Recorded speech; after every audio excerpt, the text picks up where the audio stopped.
Lors d'un dîner de famille, j'ai dit: «Je vais accoucher». Mes parents ont ricané: «Appelle un taxi, on est occupé». J'ai conduit jusqu'aux urgences en proie à d'atroces douleurs. Une semaine plus tard, ma mère a frappé à la porte. «Laisse-moi voir le bébé». La Tsipelubu, quel bébé? J'ai 27 ans. Je suis spécialiste marketing en freelance et je vis à Lyon.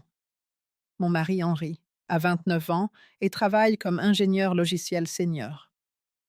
Nous avons une vie tranquille principalement, parce que notre cercle d'amis est incroyablement restreint.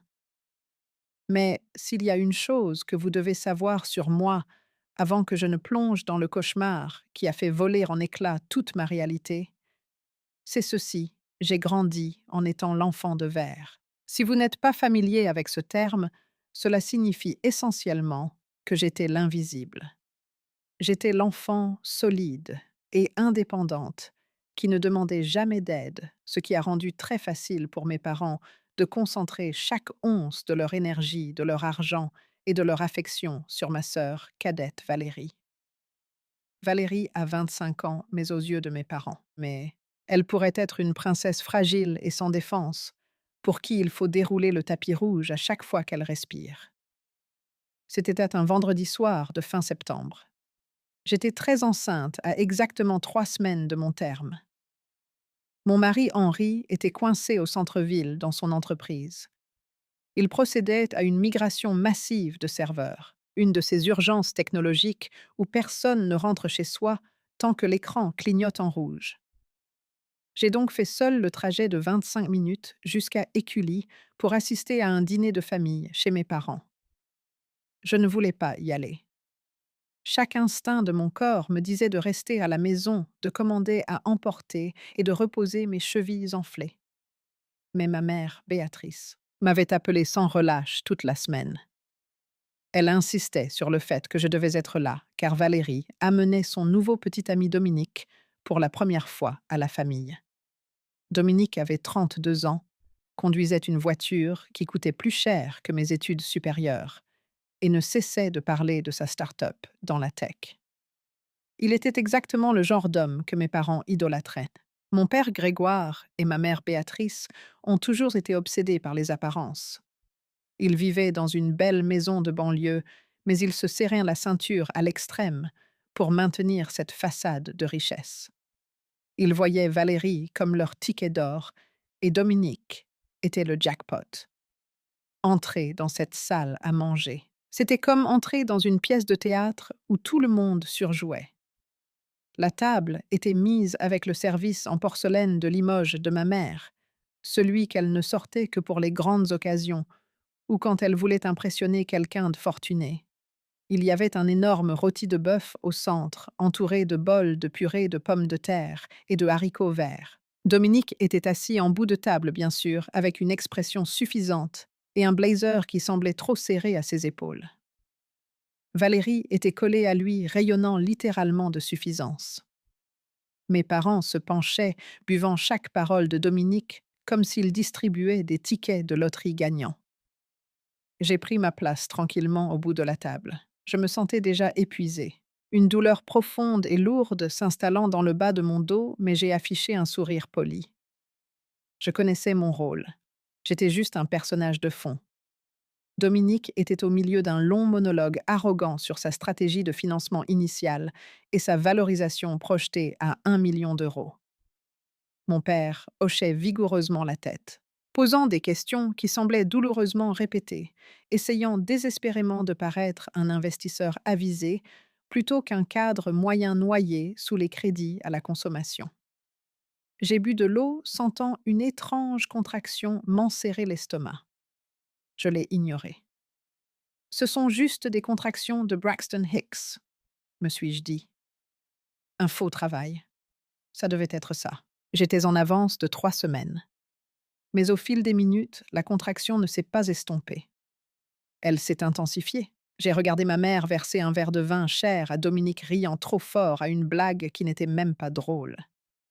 J'ai alors réalisé à quel point toute la scène était pathétique. Mes parents étaient complètement absorbés par l'illusion de la richesse, aveugles à tout le reste dans la pièce.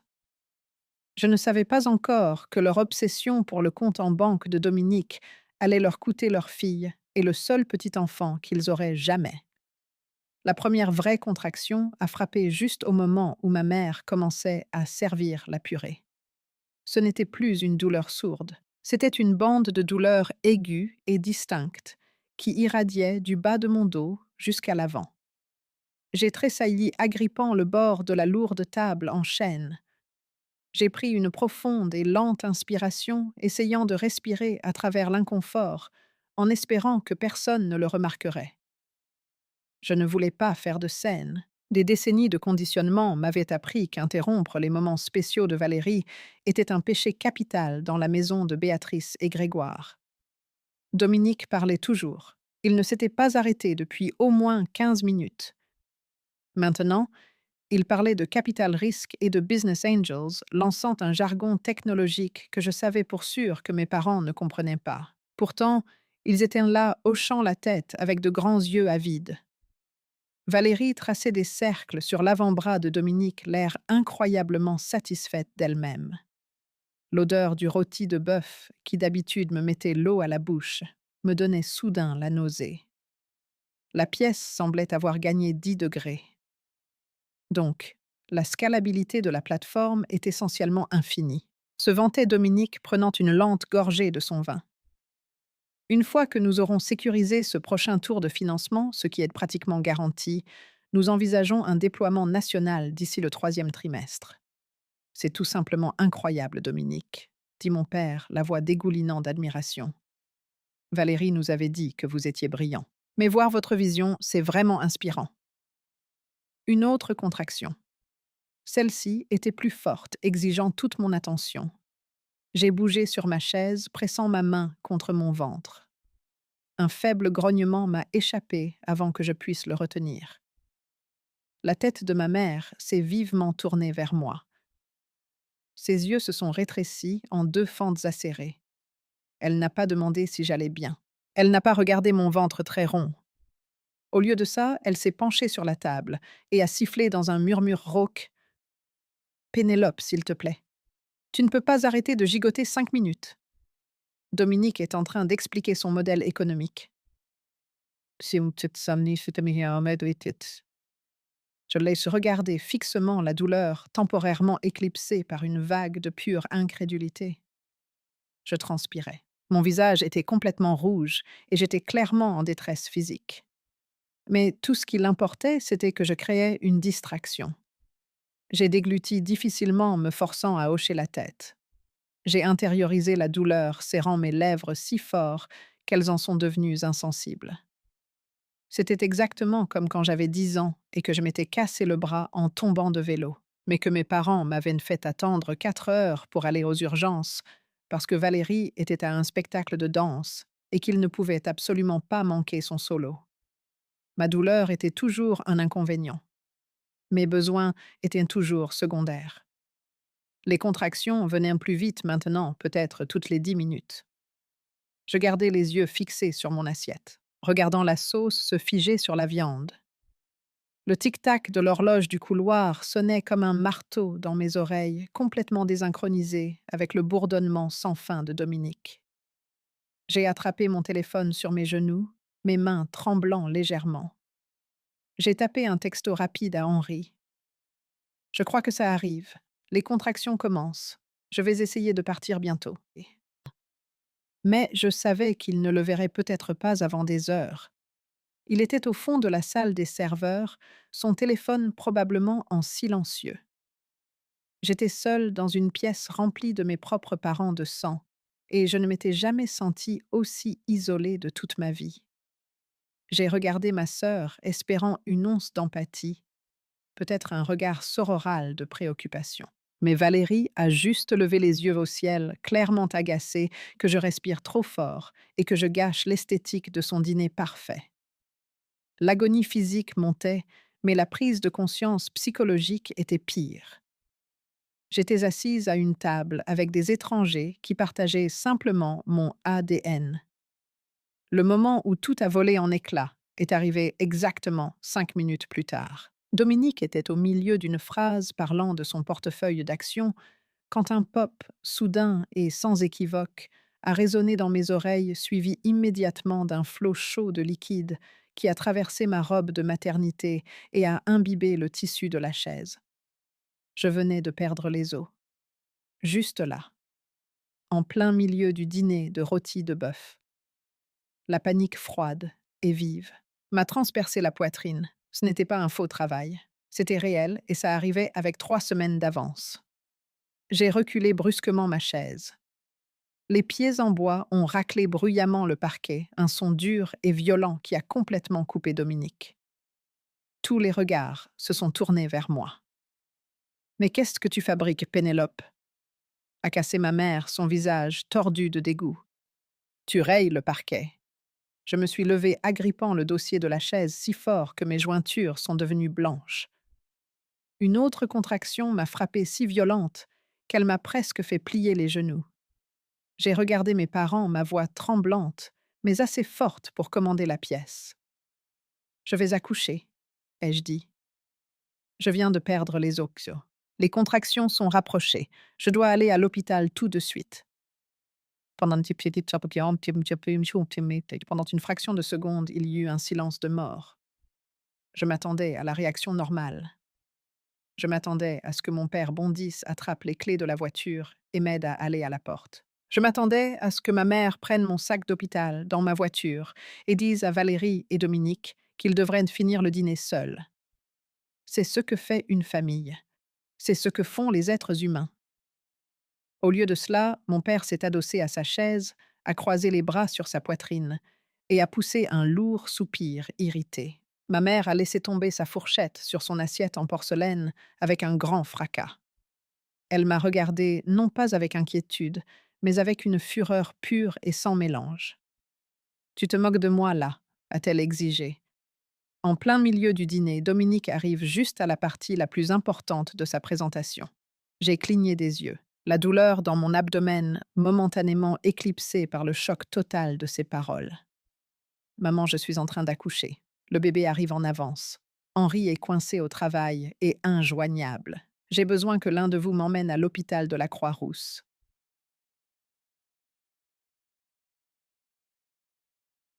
Valérie a ricané en buvant de l'eau.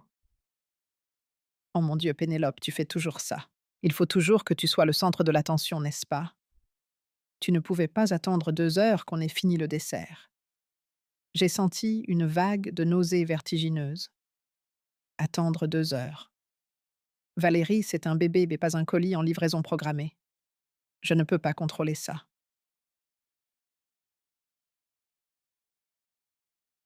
J'ai regardé mon père, le suppliant silencieusement d'être la voix de la raison, d'être un père pour une fois dans sa vie. Grégoire a regardé ma mère, puis a jeté un regard d'excuse à Dominique qui était assis là, l'air incroyablement mal à l'aise, mais ne faisant absolument rien pour aider. Mon père a tourné son regard vers moi. Ses yeux étaient froids, calculateurs, et complètement dépourvus de toute chaleur paternelle. Pénélope, dit mon père, sa voix basse et dégoulinante de condescendance. Ce dîner est crucial pour l'avenir de Valérie. La start-up de Dominique va tout changer pour cette famille. Nous sommes au milieu d'une discussion très importante sur notre participation financière dans son entreprise. On ne peut pas tout laisser tomber parce que tu as un timing épouvantable. Il a pris son verre de vin. Il a pris son verre de Hadz, a bu une gorgée et a prononcé la phrase qui allait résonner dans ma tête pour le reste de ma vie. Appelle un taxi, on est occupé. La pièce a tournoyé. Appelle un taxi, on est occupé. Les mots m'ont frappé plus fort que les douleurs de l'accouchement. Ils priorisaient la présentation d'un frimeur de la tech sur leur propre chair et leur propre sang, sur leur propre petit-fils qui se battait pour venir au monde. La trahison absolue était si profonde, si profondément écœurante, qu'elle m'a en fait donné un moment de lucidité cristalline. Je n'ai pas pleuré, je n'ai pas supplié. J'ai réalisé à ce moment précis que je n'avais pas de parents. J'ai attrapé mon sac à main sur la table d'appoint. Je leur ai tourné le dos et je suis sortie par la porte d'entrée dans la nuit étouffante de septembre sans dire un seul mot. Au moment où la lourde porte d'entrée en bois s'est refermée derrière moi, la chaleur moite de septembre m'a enveloppée comme une couverture humide. Je suis restée sur le porche pendant exactement 3 secondes, attendant que la porte s'ouvre en grand. J'ai attendu d'entendre les pas de mon père se précipiter, s'excusant, me disant que c'était une mauvaise blague, me disant de monter dans sa voiture. La porte est restée fermée. À travers la fenêtre du salon, je pouvais voir la douce lueur chaude du lustre. Je pouvais voir les silhouettes de ma famille se rasseoir. J'ai même entendu le faible son du rire de mon père à quelque chose que Dominique avait dit. Une nouvelle contraction a déchiré mon abdomen, me faisant tomber à genoux sur le porche en béton. J'ai laissé échapper un halètement saccadé et essoufflé. La douleur était aveuglante, s'enroulant autour de ma colonne vertébrale et se resserrant sur mon ventre comme un câble d'acier. Je me suis forcée à me relever, comptant uniquement sur la montée d'adrénaline primale qui inondait maintenant mon système. J'ai marché en me dandinant vers ma petite berline garée dans l'allée, mes vêtements collant à moi, trempés de sueur et de liquide amniotique. Monter dans le siège conducteur était une tâche monumentale. Chaque mouvement envoyait des ondes d'agonie dans le bas de mon corps. J'ai démarré le moteur, mes mains tremblant si violemment que je pouvais à peine saisir le volant. J'ai mis la climatisation au maximum, laissant l'air glacial me fouetter le visage. J'ai mis la voiture en marche arrière et j'ai quitté l'allée détournant les yeux de la maison dont j'ai finalement compris qu'elle n'avait jamais été vraiment un foyer. Le trajet d'Écully jusqu'à l'hôpital dans le centre de Lyon est généralement une ligne droite sur l'autoroute A6, prenant environ 25 à 30 minutes par une bonne journée. Mais conduire soi-même en plein travail actif fait qu'une minute ressemble à 1 heure. Je me suis engagée sur l'autoroute agrippant le cuir, usé du volant si fort que mes ongles s'enfonçaient dans mes paumes. Le trafic du soir était modérément dense, une mer de feux arrière rouge s'étendant devant moi. Chaque fois qu'une contraction frappait, je devais lutter contre l'envie irrésistible de fermer les yeux. Je forçais mes yeux à rester grands ouverts, fixant sans relâche les lignes blanches pointillées sur l'asphalte. Inspire pendant 4 secondes, retiens pendant 2, expire pendant 6. Je répétais ce décompte dans ma tête comme un mantra. Je traversais le moment le plus vulnérable de la vie d'une femme, entièrement seule, les poings serrés. La réalité physique de la douleur était horrible, mais la boucle mentale qui tournait dans ma tête était une pure torture. Appelle un taxi, on est occupé. Les mots se répétaient au rythme de mes pneus heurtant les marques de l'autoroute. Comment une mère peut-elle regarder son enfant dégoulinant de sueur, implorant de l'aide, et lui dire qu'elle gâche l'esthétique d'un dîner? Comment un père peut-il peser la vie de son petit-fils à naître contre un investissement technologique hypothétique et choisir l'argent? Un semi-remorque a légèrement dévié dans ma voie et j'ai klaxonné mon cœur martelant contre mes côtes. J'ai réalisé à cette fraction de seconde que je ne pouvais pas me permettre de m'attarder sur le chagrin. Si je perdais ma concentration, j'aurais un accident et mon bébé mourrait parce que mes parents voulaient impressionner un type nommé Dominique. Un instinct maternel féroce, presque violent, a pris le dessus. J'étais un vaisseau de pure survie. Les larmes sont finalement venues chaudes et piquantes sur mes joues, mais ce n'étaient pas des larmes de chagrin. C'étaient des larmes de rage absolue et sans mélange. J'ai appuyé plus fort sur l'accélérateur, me faufilant prudemment mais agressivement dans le trafic lyonnais, alimenté par la pure détermination de prouver à l'univers que je n'avais pas besoin d'eux. Je n'ai jamais eu besoin d'eux. Au moment où j'ai passé la sortie du centre-ville, les contractions survenaient à moins de 5 minutes d'intervalle. La douleur ne venait plus par vagues. C'était comme une pression constante et écrasante. Je savais que je devais parler à quelqu'un n'importe qui, pour me garder ancré dans la réalité avant de m'évanouir sous le choc. J'ai appuyé sur le bouton de commande vocale de mon volant et j'ai crié par-dessus le rugissement de la climatisation. Appelle Jasmine.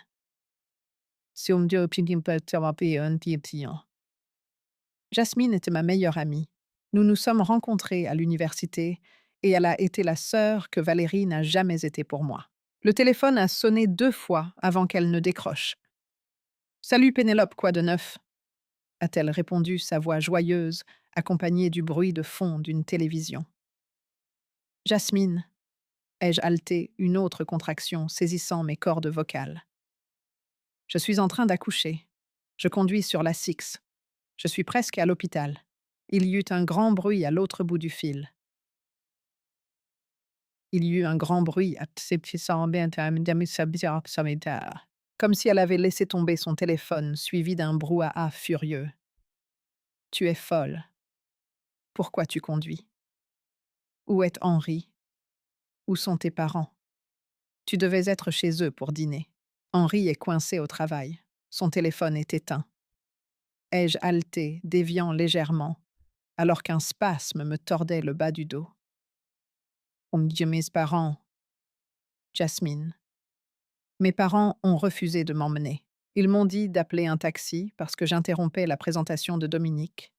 J'ai conduit moi-même. Ils ont fait quoi? La voix de Jasmine est passée de paniquer à une rage meurtrière absolue en une fraction de seconde. Oh mon Dieu, Pénélope, ces gens sont des monstres tordus. Je vais aller mettre le feu à leur maison. Écoute-moi. Garde les yeux sur la route. Respire. Je monte dans ma voiture tout de suite. Je suis à 15 minutes de l'hôpital. Je te retrouve à l'entrée des urgences. D'accord? Ai-je chuchoté, les larmes brouillant à nouveau ma vision. Le simple fait d'entendre quelqu'un valider mon horreur, d'entendre quelqu'un s'en soucier réellement, m'a donné la dernière impulsion dont j'avais besoin. Je raccroche maintenant pour appeler le standard du bureau d'Henri, a ordonné Jasmine. Je demanderai à la sécurité de le sortir de cette salle de serveur s'il le faut. Va juste à l'hôpital. Ne meurs pas, Pénélope. La ligne s'est coupée. J'ai agrippé le volant, quittant l'autoroute et naviguant dans les dernières rues vers le complexe médical. Le panneau bleu lumineux des urgences de l'hôpital ressemblait à un phare céleste. J'ai garé ma voiture n'importe comment, dans la zone de dépose minute des urgences, la mettant en mode parking et laissant le moteur tourner. Je me fichais qu'on me l'enlève. J'ai détaché ma ceinture de sécurité, attrapé mon sac à main et ouvert la portière. Mes jambes semblaient être en plomb. J'ai pratiquement rampé hors du véhicule, m'agrippant au flanc de la voiture pour me soutenir. Un agent de sécurité m'a immédiatement remarqué. Ses yeux se sont écarquillés et il a commencé à crier pour un fauteuil roulant. 2 infirmières sont sorties en courant par les portes coulissantes en verre. « Ma chérie, on s'occupe de vous », a dit l'une des infirmières, me saisissant fermement par les bras et m'installant dans le fauteuil roulant. Les douleurs sont espacées de combien de temps? Moins de 5 minutes. Ai-je haleté, enfouissant mon visage dans mes mains, alors qu'elle me poussait rapidement sous les lumières vives et stériles de la zone de triage. J'ai perdu les os il y a 1 heure. Alors qu'elle me branchait au moniteur et commençait à couper mes vêtements en lambeaux pour me préparer, les portes de la salle de triage se sont ouvertes en grand. J'ai tourné la tête, m'attendant à voir Jasmine. Au lieu de ça, c'était Henri. Il portait encore son badge de travail, sa chemise trempée de sueur, ses yeux affolés et sauvages. Jasmine avait en fait réussi à joindre la réception de son immeuble. Pénélope, a-t-il crié, se précipitant sur le côté du lit d'hôpital et me prenant la main des 2 siennes. Je suis tellement désolée. Je suis là. Je suis juste là.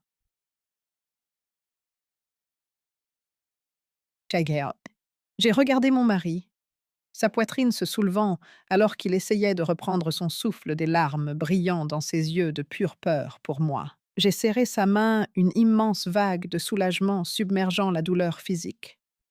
J'avais réussi. J'étais en sécurité. Et alors que les médecins se précipitaient pour annoncer que j'étais complètement dilatée et qu'il était temps de pousser, j'ai réalisé quelque chose de profond. Ma famille n'était pas à Écully en train de manger du rôti de bœuf.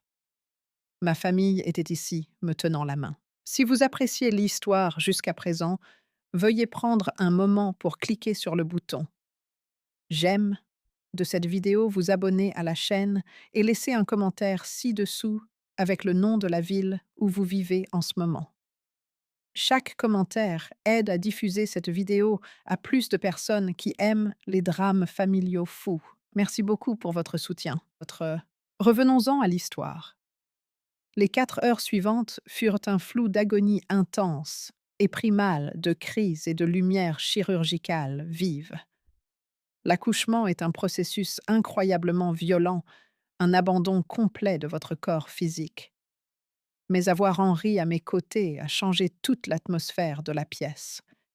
Il n'a pas lâché ma main une seule fois. Il essuyait la sueur de mon front, me donnait des morceaux de glace et me murmurait continuellement à quel point j'étais forte, à quel point il était fier de moi.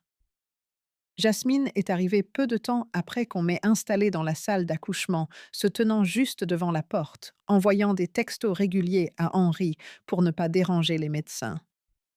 Quand la poussée finale est arrivée, mon monde entier s'est réduit au son des battements de mon propre cœur, martelant dans mes oreilles. Et puis il y a eu un nouveau son, un cri aigu, furieux et magnifique qui a percé l'air stérile de l'hôpital. C'est un garçon, a annoncé le médecin souriant derrière son masque chirurgical. Ils l'ont nettoyé rapidement et l'ont placé directement sur ma poitrine nue. Il était minuscule rouge et parfait, avec une touffe de cheveux noirs exactement comme ceux d'Henri. Il a cessé de pleurer dès qu'il a senti la chaleur de ma peau. Ses petits poings se recroquevillant contre ma clavicule. Je l'ai regardé et mon cœur s'est complètement brisé pour se reconstruire en quelque chose de totalement nouveau. Le flot écrasant d'ocytocine et d'amour pur et inconditionnel était stupéfiant. Henri s'est penché, pressant son front contre le mien, ses larmes tombant sur mes joues. Il est parfait, Pénélope. Tu l'as fait. Tu es incroyable. Pendant ces premières heures dans la salle de réveil, nous n'étions que tous les trois. Les infirmières ont baissé les lumières. Le bip des moniteurs s'est estompé en un ronronnement de fond réconfortant. Et le traumatisme pur de la soirée semblait à des millions de kilomètres. J'ai regardé mon fils respirer, observant la petite montée et descente de sa poitrine. J'ai senti un instinct incroyablement féroce prendre racine au plus profond de mon âme. J'étais une mère maintenant. Mon travail consistait à protéger ce minuscule être humain de tout ce qui est mauvais dans le monde.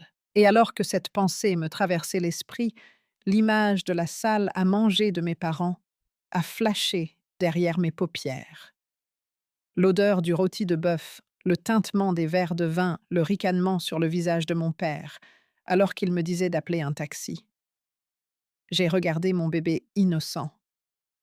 J'ai essayé d'imaginer un scénario, n'importe quel scénario dans l'univers, où il viendrait à moi en proie à une agonie aveuglante, implorant de l'aide, et où je lui dirais que j'écoutais un étranger se vanter de son argent. Mon cerveau ne pouvait pas le concevoir. C'était fondamentalement inhumain. L'euphorie de la naissance a commencé à se mélanger à une clarté froide et endurcie. L'enfant de verre en moi est officiellement mort sur ce lit d'accouchement, remplacé par une femme qui brûlerait le monde entier pour garder son enfant en sécurité. Il était environ 2 heures du matin lorsque la bulle tranquille de notre chambre d'hôpital a finalement éclaté. Le bébé dormait profondément dans le berceau à côté de mon lit. Henri était assis dans le fauteuil, inclinable, buvant une horrible tasse de café d'hôpital. J'ai tendu la main vers la table de chevet pour prendre mon téléphone, voulant vérifier l'heure. L'écran s'est allumé. J'avais plusieurs appels manqués, tous de ma mère et de mon père. Pas de SMS demandant si j'étais vivante. Pas de SMS demandant si le bébé était arrivé en toute sécurité. Juste des appels manqués et 2 nouveaux messages vocaux. Mon estomac s'est noué dans un nœud d'anxiété familier. Les vieilles habitudes ont la vie dure. Une partie de moi, l'enfant intérieur pathétique, qui désirait encore l'approbation de sa mère, espérait que les messages vocaux étaient peut-être des excuses. Peut-être que le choc de mon départ les avait ramenés à la réalité. Peut-être qu'ils se sentaient coupables. Henri, ai-je chuchoté, ma voix rauque. Mes parents ont laissé des messages vocaux. Henri a immédiatement posé son café. Sa mâchoire s'est crispée. Il s'est approché du lit, a pris doucement le téléphone de mes mains et a dit: Tu veux les écouter? Tu n'es pas obligé. Je peux les supprimer tout de suite. Knanti. Et il tient fermement. Et va se mêler sur un haut-parleur. Henri a tapoté l'écran. La voix de ma mère a rempli la chambre d'hôpital silencieuse. Elle ne tremblait pas de larmes. Elle était nette, tranchante et empreinte d'une irritation absolue. Pénélope, c'est ta mère. Il est 23h30. Ton père et moi sommes incroyablement déçus de ta sortie théâtrale de ce soir. Valérie était en larmes. Tu as complètement gâché l'ambiance, et Dominique a dû partir plus tôt parce que les choses sont devenues si gênantes. Je ne comprends pas pourquoi tu dois toujours tout ramener à toi. Le bébé n'était pas attendu avant 3 semaines. Tu avais de toute évidence juste des contractions de Braxton Hicks et tu as surréagi pour attirer l'attention. Appelle-moi demain et excuse-toi auprès de ta sœur. Son avenir avec Dominique est crucial pour cette famille et tu ne vas pas le gâcher. Bonne nuit. Le message vocal a bipé, signalant la fin. Henri et moi avons regardé le téléphone en silence. Elle n'a même pas demandé si j'étais arrivée à l'hôpital. Elle a supposé que je simulais le travail pour voler l'attention du petit ami de Valérie. Avant même que je puisse traiter le pur narcissisme de ses paroles, le second message vocal a commencé. C'était mon père. Pénélope, c'est papa. Écoute, ta mère est très contrariée. Ce dîner était important. Nous parlons de stabilité financière à long terme, ici de réelles opportunités d'investissement avec l'entreprise de Dominique. Tu sais à quel point les choses ont été difficiles pour nous dernièrement. Nous ne pouvons pas nous permettre que tu fasses un caprice hormonal et que tu effraies un type qui pourrait assurer l'avenir de ta sœur et le nôtre. Je m'attends à ce que tu arranges ça. Fais-nous boss au joueur quand tu auras fini de bouder. Le silence qui a suivi était lourd et toxique. L'air de la pièce semblait contaminé juste par le son de leur voix. Ce n'étaient pas des parents. C'étaient des parasites s'accrochant à l'illusion de la richesse, prêts à sacrifier leur fille enceinte sur l'autel du compte en banque d'un frimeur de la tech. Henri s'est levé. Son visage était un masque de fureur froide et calculée. J'étais avec cet homme depuis 7 ans, et je ne l'avais jamais vu aussi terrifiant de calme. Ils sont complètement délirants, a dit Henri, sa voix baissant d'une octave, tremblant de rage contenue. Ils te reprochent d'avoir eu une urgence médicale. Ils n'ont pas demandé de tes nouvelles. Ils n'ont pas demandé de nouvelles de leur petit-fils. Ils s'inquiètent d'une opportunité d'investissement. J'ai baissé les yeux sur mes mains posées sur la couverture de l'hôpital. Mon père a mentionné que les choses étaient difficiles financièrement. Je pense qu'ils essaient d'utiliser Dominique comme un plan de sauvetage. Ils sont désespérés, Henri. Mais ça n'a pas d'importance. Ça n'excuse pas ce qu'ils ont fait. Ils m'ont laissé conduire sur l'autoroute en plein travail. J'aurais pu avoir un accident. Nous aurions pu mourir. Le dire à voix haute a fait que la réalité de la situation s'est abattue sur moi comme un raz-de-marée. J'ai regardé le berceau où mon fils dormait paisiblement. La pensée de l'énergie toxique et manipulatrice de ma mère près de lui me donnait la chair de poule. La pensée de mon père regardant mon fils et le voyant comme un inconvénient me rendait malade. Henri s'est assis sur le bord du lit et a pris mon visage dans ses mains. Pénélope, regarde-moi. Tu ne retourneras jamais dans cette maison. Ils ne s'approcheront jamais de toi ou de notre fils. J'en ai fini. Je les ai regardés te traiter comme une citoyenne de seconde zone pendant des années et je me suis tue parce que tu me l'as demandé, mais plus maintenant. Ils ont franchi une ligne ce soir qu'ils ne pourront jamais effacer. Les larmes me sont montées aux yeux, mais c'étaient des larmes de soulagement. J'ai hoché lentement la tête. Je sais, j'en ai fini aussi. Henri a pris mon téléphone. Il n'a pas demandé. Il a juste commencé à naviguer dans mes contacts. Je bloque le numéro de ta mère. Je bloque le numéro de ton père. Je bloque le numéro de Valérie. J'ai regardé ses pouces bouger sur l'écran. Clic. Bloquer le contact. Clic. Bloquer le contact. À chaque pression sur l'écran, j'ai senti une chaîne lourde et suffocante se détacher de ma poitrine. C'est un phénomène psychologique très étrange de faire le deuil de personnes qui sont encore en vie. Je pleurais la mort des parents que j'avais toujours souhaité avoir, les parents que je méritais, tout en acceptant la réalité des monstres que j'avais eus. Fini, a dit Henri, jetant le téléphone face contre la table. Il a sorti son propre téléphone et a fait exactement la même chose avec sa liste de contacts. S'ils veulent pas nous joindre, ils ne peuvent pas. Ils sont morts pour nous, Pénélope. Je me suis adossée aux oreillers de l'hôpital, prenant une profonde inspiration tremblante. La rupture numérique était complète, pour la première fois en 27 ans. Je n'avais plus à me soucier de plaire à Béatrice et Grégoire. Je n'avais plus à me soucier de marcher sur des œufs autour de l'ego fragile de Valérie. Que ferons-nous quand ils se rendront compte que nous les avons bloqués? Ai-je demandé doucement, connaissant le tempérament de ma mère. Elle n'était pas du genre à accepter le silence. Elle considérait les limites comme une insulte personnelle. Henri a regardé notre fils endormi, puis m'a regardé. Ses yeux étaient durs comme l'acier. Nous les laisserons jeter leur crise de colère contre un mur de briques. Et s'ils se présentent chez nous, je m'en occuperai. Toi, concentre-toi sur ta guérison et sur notre bébé. Nous sommes une famille maintenant. Juste nous trois. J'ai fermé les yeux, laissant enfin l'épuisement m'emporter. Nous avions tracé les lignes de bataille. Le pont n'était pas seulement brûlé, nous l'avions atomisé depuis l'orbite. Mais je savais au fond de moi que les personnes toxiques ne disparaissent pas tranquillement dans la nuit. Mes parents se rendraient compte qu'ils avaient perdu le contrôle de leur souffre-douleur préféré. Et quand ils le feraient, les choses allaient devenir incroyablement laides. Je n'avais juste aucune idée jusqu'où ils étaient prêts à aller pour protéger leur récit tordu. Nous avons ramené notre fils de l'hôpital 3 jours plus tard. Entrer dans notre appartement calme et ensoleillé, c'était comme franchir la frontière d'un sanctuaire sûr. Nous avions survécu au cauchemar sur la Six, vécuant. Nous avions survécu au travail épuisant.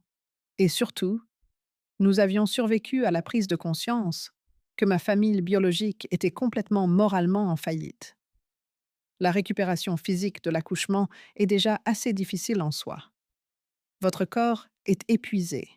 Vos hormones s'effondrent de manière spectaculaire. Et vous essayez de comprendre comment garder un être humain minuscule et fragile en vie avec exactement 2 heures de sommeil. Mais la récupération émotionnelle était tout autre chose. Parce que nous avions bloqué leur numéro de téléphone, mes parents et ma sœur Valérie ont très vite réalisé qu'ils avaient perdu leur ligne directe d'abus. Les personnes toxiques ne gèrent pas bien le silence. Quand vous leur enlevez la capacité de contrôler le récit, ils paniquent. Et quand Béatrice et Grégoire paniquaient, ils devenaient incroyablement méchants.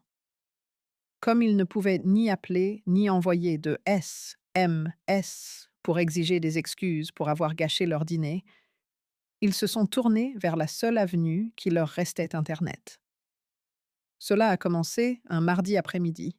J'étais assise sur le canapé, allaitant mon fils, quand mon téléphone a vibré avec une notification de réseau social.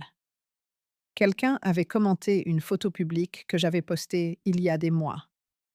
J'ai ouvert l'application m'attendant à un message de félicitations d'un vieil ami d'université. Au lieu de cela, j'ai vu un commentaire d'un compte sans abonnés, sans photo de profil, et un nom d'utilisateur composé de lettres aléatoires. Le commentaire disait: «C'est vraiment triste de voir comment certaines personnes laissent les hormones de grossesse les transformer en monstres complètement égoïstes. Gâcher un dîner de famille et crier pour attirer l'attention juste parce que votre sœur cadette a enfin trouvé un homme qui a réussi. Vous devriez avoir honte de traiter vos parents si mal après tout ce qu'ils ont fait pour vous. Mon cœur battait la chamade contre mes côtes. La formulation, la mention spécifique d'un homme qui a réussi le manque absolu de conscience de soi, tout cela portait la signature de Valérie et de ma mère. Elle s'était en fait assise, avait créé un faux email, enregistré un faux compte et retrouvé mes publications publiques juste pour me harceler. C'était du gaslighting de manuel. Elles essayaient de réécrire l'histoire se présentant comme les victimes innocentes de ma prétendue rage hormonale. Elles voulaient que je croie que j'étais le problème pour avoir eu une urgence médicale et qu'elles étaient des saintes de me supporter. Quelques heures plus tard, un autre commentaire est apparu d'un autre faux compte. Celui-ci sur une photo d'Henri et moi. J'ai entendu dire que tu avais quitté une réunion de famille en claquant la porte juste pour gâcher la soirée spéciale de ta sœur. Dominique a été profondément offensé. Tu dois des excuses énormes à tes parents. Ils ont le cœur brisé. Le cœur brisé. Le mot m'a donné envie de crier. Ils n'avaient pas le cœur brisé d'avoir manqué la naissance de leur petit-fils. Ils étaient terrifiés que Dominique, leur poule aux œufs d'or, pense qu'ils avaient une dynamique familiale folle et instable. Ils faisaient du damage control pour un frimeur de la tech qu'ils connaissaient depuis 6 mois, tout en intimidant activement leur fille en postpartum en ligne. C'était pathétique. C'était le comportement de pestes au lycée, pas d'une mère d'une cinquantaine d'années et d'une sœur de 25 ans. Je n'ai pas répondu aux commentaires. Je savais qu'il ne fallait pas nourrir les trolls, surtout quand les trolls partageaient mon ADN. J'ai juste tendu mon téléphone à Henri quand il est entré dans le salon. Il a lu les commentaires, sa mâchoire se crispant si fort que j'ai cru que ses dents allaient se briser. Ils sont implacables, ai-je chuchoté, sentant une nouvelle vague d'épuisement m'envahir. Ils ne peuvent même pas ne peuvent même pas me laisser guérir en paix.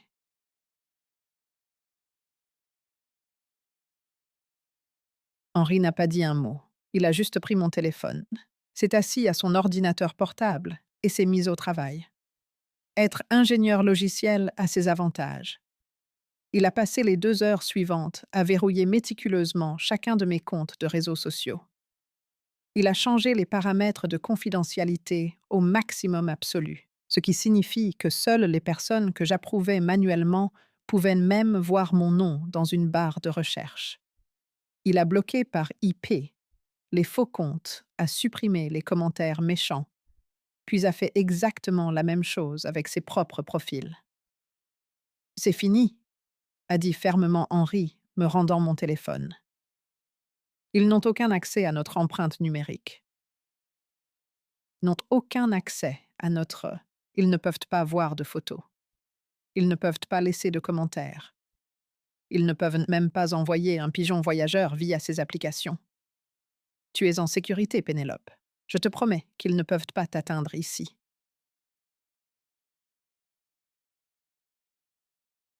Chilkirole. Je l'ai regardé, ressentant un profond sentiment de gratitude. Henri était mon bouclier. Il ne m'a pas demandé de faire de compromis. Il ne m'a pas dit d'être la plus intelligente et de leur parler. Il a vu la menace et il l'a neutralisée, protégeant inconditionnellement notre petite bulle familiale. Le contraste entre la famille dans laquelle je suis née et la famille dans laquelle je me suis mariée est devenu flagrant le jour suivant. Les parents d'Henri Christian et Laurette sont descendus de Dijon pour rencontrer leur nouveau petit-fils. J'étais une boule de nerfs avant leur arrivée. J'étais tellement habituée aux yeux critiques et jugeurs de ma propre mère que j'ai instinctivement commencé à m'excuser pour l'appartement en désordre et mes cheveux non lavés dès que j'ai ouvert la porte d'entrée. Laurette, une femme aux yeux chaleureux et au sourire le plus réconfortant de la planète, a juste agité la main, déposant 2 énormes sacs de courses sur le comptoir de la cuisine. « Oh, tais-toi, Pénélope », a dit Laurette me serrant doucement et prudemment dans ses bras. Tu viens de faire grandir un être humain entier dans ton corps et de le pousser dans le monde. Si cet appartement était parfaitement propre, je serais profondément inquiète. Maintenant, va t'asseoir sur le canapé. Christian prépare ses fameuses lasagnes, et je prends ce magnifique bébé pour que tu puisses prendre une douche chaude.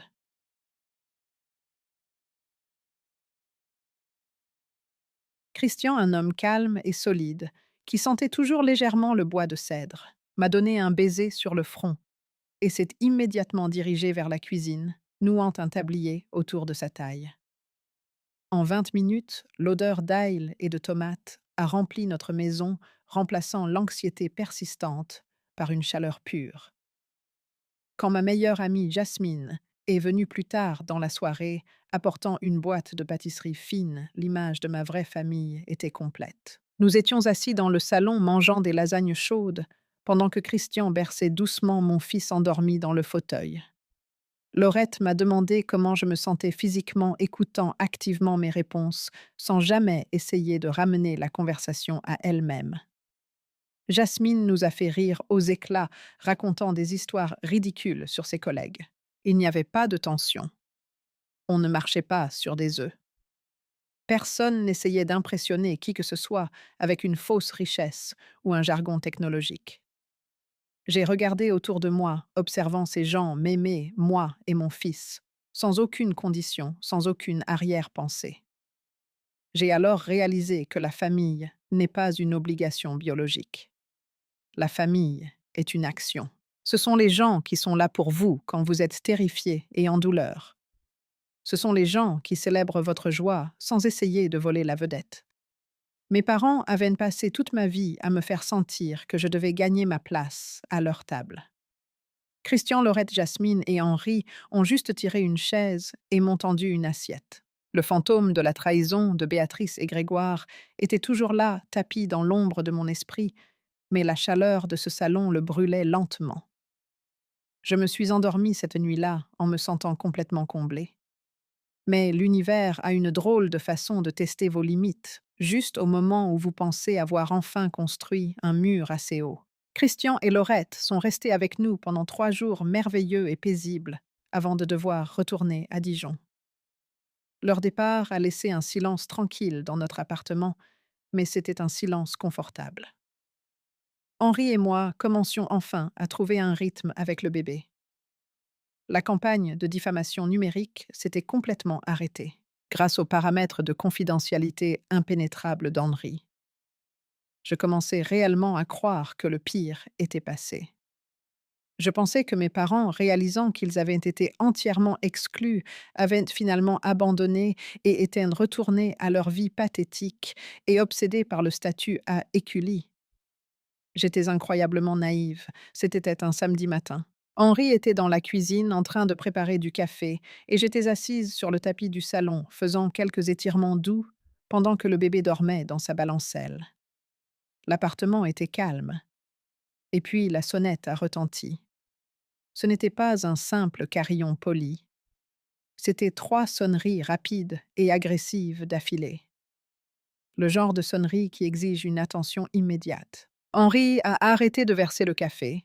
Il a froncé les sourcils, posant la carafe. On attend un colis, a-t-il demandé, se dirigeant vers la porte d'entrée pour vérifier la caméra du Judas numérique sur son téléphone. J'ai vu son visage se décomposer. La couleur a complètement quitté ses joues. Il m'a regardé les yeux écarquillés d'un mélange d'incrédulité et de colère intense. C'est eux, a dit Henri, sa voix tombant à un murmure rauque. Tes parents et Valérie. Mon estomac est tombé directement dans mes chaussures.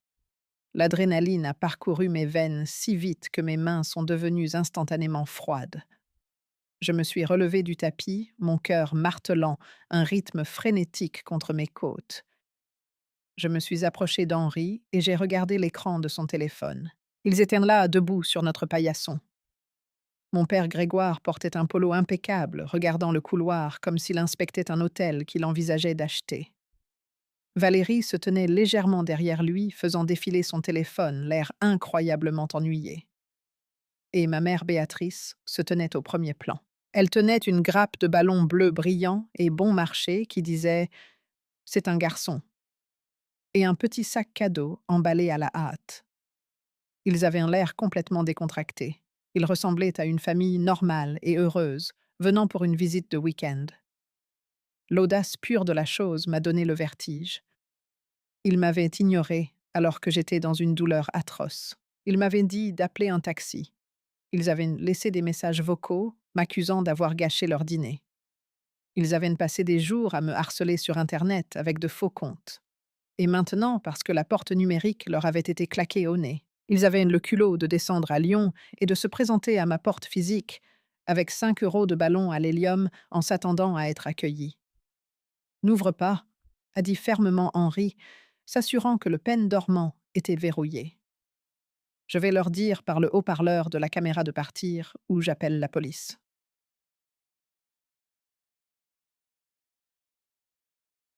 J'ai fixé l'écran. Une partie de moi, l'ancienne partie traumatisée, voulait se cacher dans la chambre et laisser Henri s'en occuper. Mais en écoutant la douce respiration de mon fils derrière moi, ce feu féroce et protecteur s'est de nouveau allumé dans ma poitrine. Ils étaient sur ma propriété. Ils essayaient de forcer leur présence toxique dans l'espace sûr de mon fils. Non, ai-je dit ma voix étonnamment stable. Je vais leur parler. J'ai besoin de les regarder dans les yeux et de mettre fin à ça de façon permanente. C'est inédit. Henri m'a regardé, voyant la résolution absolue dans mes yeux. Il a hoché la tête une fois, se décalant légèrement sur le côté, mais se tenant juste à côté de moi, prêt à intervenir physiquement si nécessaire. J'ai pris une profonde inspiration. J'ai déverrouillé le pen dormant avec un clic sonore et j'ai ouvert la porte. Le visage de Béatrice s'est instantanément transformé en un large sourire douloureusement artificiel. Pénélope surprise, ma chérie. Nous avons apporté des cadeaux pour le bébé.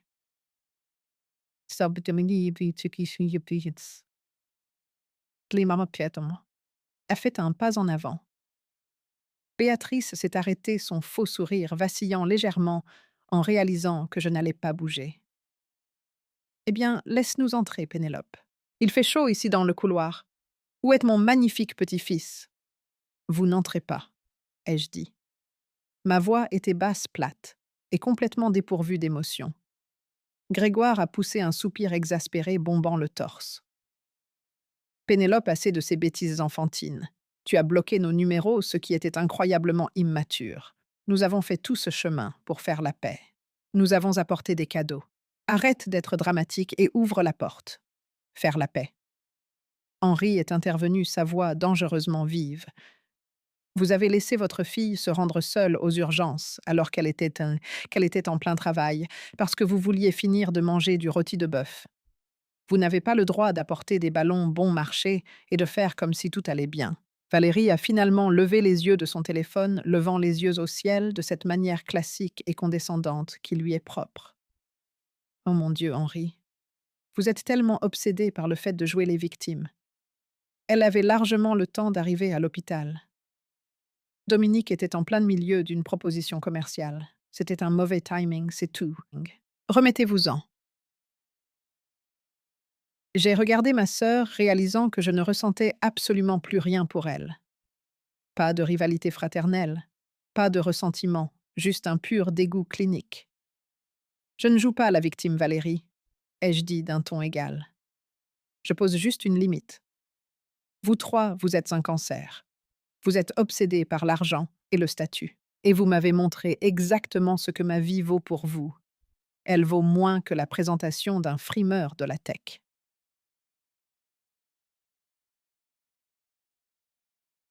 Le visage de Béatrice a viré au rouge foncé de colère. Le personnage de fausse grand-mère a disparu remplacé par la femme vicieuse et contrôlante que j'avais connue toute ma vie.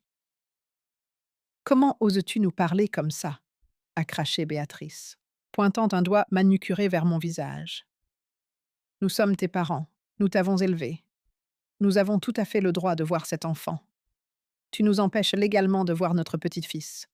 Laisse-nous entrer tout de suite, Pénélope, ou je te jure devant Dieu que tu le regretteras. Vous avez des droits. J'ai ri un son amer et creux qui a résonné dans le couloir silencieux. La colère que j'avais contenue depuis cette nuit à Écully a finalement débordé pure et non filtrée. Je me suis avancée, réduisant la distance entre nous jusqu'à être à quelques centimètres du visage de ma mère. Vous voulez voir votre petite-fils? Ai-je demandé, ma voix montant vibrant de années de fureur réprimée. Vous voulez jouer les grands-parents aimants maintenant. C'est vraiment drôle, Béatrice, parce qu'il y a une semaine, quand j'étais dans votre salle à manger, implorant de l'aide, terrifiée pour la vie de mon bébé, vous ne vous souciez pas de lui. Grégoire ne se souciait pas de lui. J'ai regardé mon père dans les yeux, qui a eu le culot d'avoir l'air légèrement mal à l'aise. J'ai pointé un doigt tremblant droit sur sa poitrine. Tu m'as dit d'appeler un taxi, ai-je dit, ma voix résonnant fort maintenant. Tu m'as dit que tu étais trop occupé. Alors laisse-moi te poser une question. De quel petit-fils parles-tu? Tu n'as pas de petit-fils ici. Tu m'as dit de partir, alors je suis partie pour toujours. Il y eut un silence lourd et stupéfait. Béatrice a ouvert la bouche, mais aucun mot n'est sorti. La finalité absolue de ma déclaration flottait dans l'air comme une lame de guillotine. Je leur renvoyais leur propre cruauté en pleine figure, et ils n'avaient absolument aucune défense contre cela.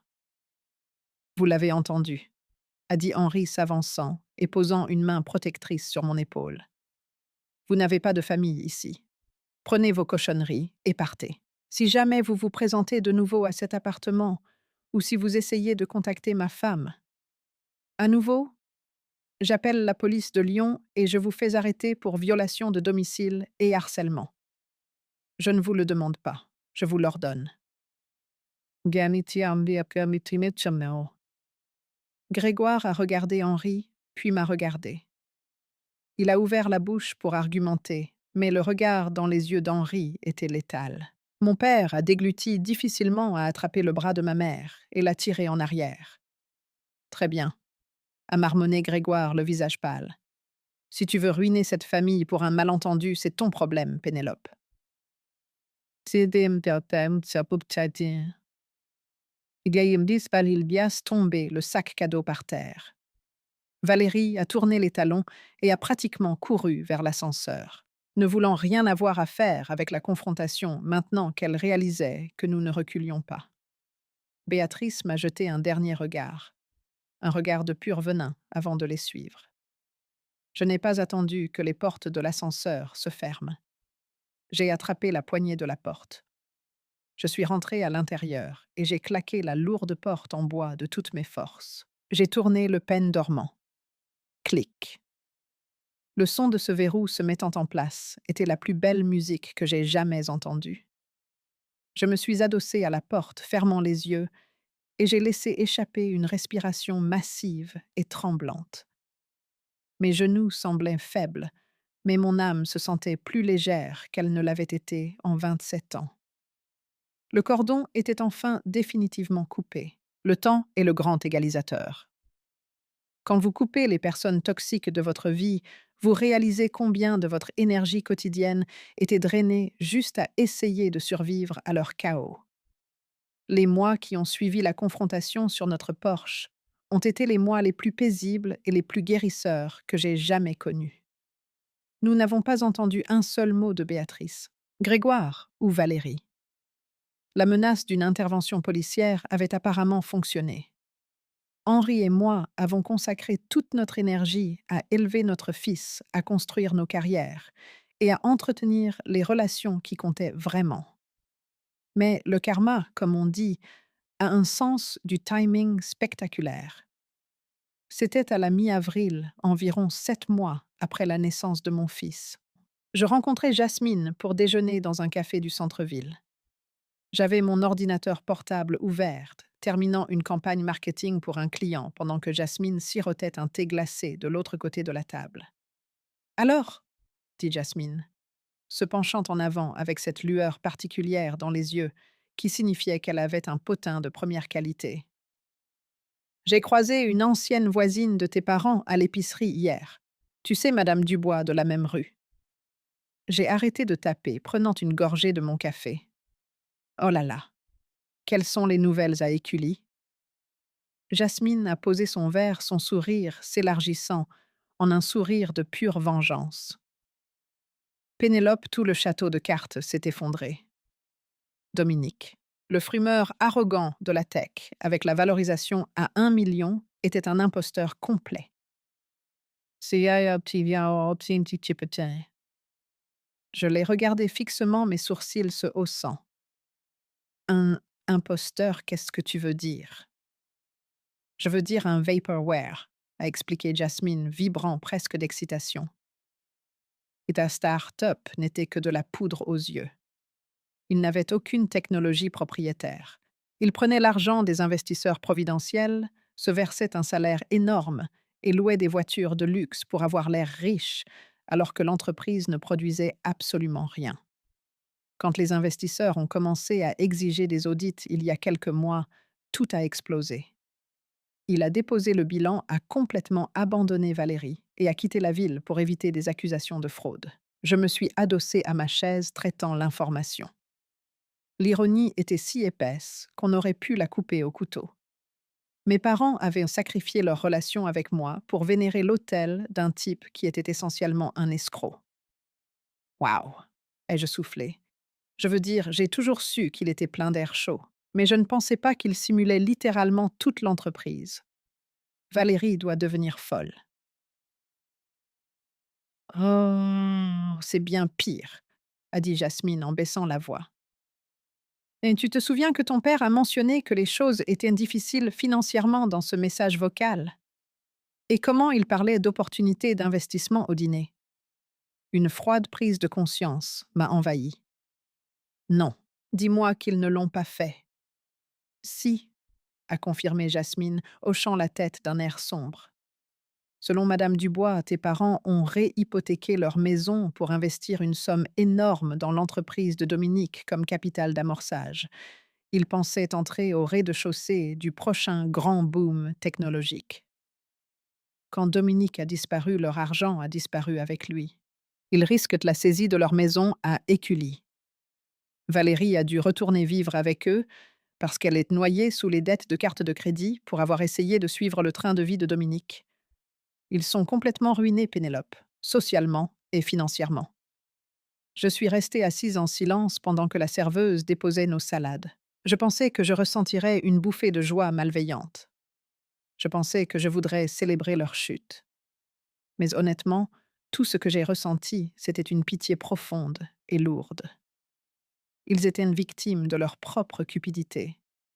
Ils étaient pris dans un piège qu'ils avaient eux-mêmes tendu, un piège de pauvreté psychologique où ils croyaient que s'associer à une richesse perçue était un substitut au travail acharné et à l'intégrité morale. Ils ont parié leurs filles, leurs petits-fils et leur maison pour un raccourci vers le sommet, et ils ont tout perdu. J'ai presque pitié d'eux, ai-je admis doucement. Jasmine a tendu la main sur la table et a tapoté la mienne. Ne le sois pas. Ils ont fait leur choix, Pénélope. Ils t'ont regardé en proie à une douleur atroce et t'ont dit d'appeler un taxi parce qu'ils étaient trop occupés à donner leurs économies à un escroc. L'univers vient de leur présenter la facture exacte de leur comportement. Jasmine avait raison. Ce n'était pas mon fardeau à porter et ce n'était certainement pas mon gâchis à nettoyer. J'ai fermé mon ordinateur portable, j'ai souri à ma meilleure amie et j'ai profité du reste de mon déjeuner en paix absolue. Aujourd'hui, ma vie est entièrement différente de celle de la fille qui se recroquevillait dans le coin de cette salle à manger. Mon entreprise de marketing en freelance a décollé d'une manière que je n'aurais jamais imaginée. Sans l'anxiété constante et épuisante d'essayer de plaire à mes parents, ma créativité a explosé. Je génère un revenu stable d'environ 5 000 € par mois, travaillant entièrement depuis chez moi sur mes propres termes. Henri a été promu à un poste d'ingénieur principal dans son entreprise. Nous ne sommes pas des milliardaires avec des financements en capital risque, mais nous sommes à l'aise. Nous n'avons pas de dettes et surtout nous sommes incroyablement heureux. Notre fils vient de faire ses premiers pas cette semaine. C'est un tourbillon de rire et d'énergie. Christian et Laurette sont descendus pour fêter ça, et nous avons passé le week-end à faire des barbecues dans le jardin et à prendre des centaines de photos. Quand je regarde mon fils, je ne vois pas l'ombre du traumatisme de ma famille. Je vois une toile vierge, un garçon qui grandira en sachant exactement à quoi ressemble l'amour inconditionnel. Il n'aura jamais à gagner sa place à notre table. On ne lui dira jamais que sa douleur est un inconvénient. Parfois, tard le soir, quand la maison est calme, je pense au concept de famille. La société met tellement de pression sur les liens du sang. Nous sommes conditionnés à croire que juste parce que quelqu'un vous a donné naissance, vous lui devez une loyauté sans fin, même s'il vous traite comme de la saleté. Mais la vérité est que le sang ne fait que vous rendre parents. La loyauté, le respect et l'amour sont ce qui fait de vous une famille. Mes parents ont choisi une illusion de richesse plutôt que la réalité. Ils ont choisi un étranger plutôt que leur fille. Maintenant, ils sont assis dans une maison qu'ils ne peuvent plus se permettre, entourés des conséquences de leur propre vanité, tandis que je vis une vie plus riche que tout ce que l'argent pourrait jamais acheter. J'ai brisé la malédiction générationnelle de la parentalité toxique, et je l'ai fait la nuit où je suis sortie de leur porte d'entrée et où j'ai conduit sur la Six. Ce fut le voyage le plus difficile et le plus douloureux de ma vie, mais il m'a mené exactement là où j'étais toujours censée être. Ai-je eu tort de fermer la porte à ma propre chair et à mon propre sang, alors qu'ils font face à la faillite, ou ai-je simplement protégé mon fils de leur toxicité? Qu'auriez-vous fait à ma place? Merci d'avoir regardé. Si vous n'êtes pas encore abonné, cliquez sur ce bouton d'abonnement pour plus d'histoires quotidiennes. Et n'oubliez pas de laisser votre verdict dans les commentaires ci-dessous.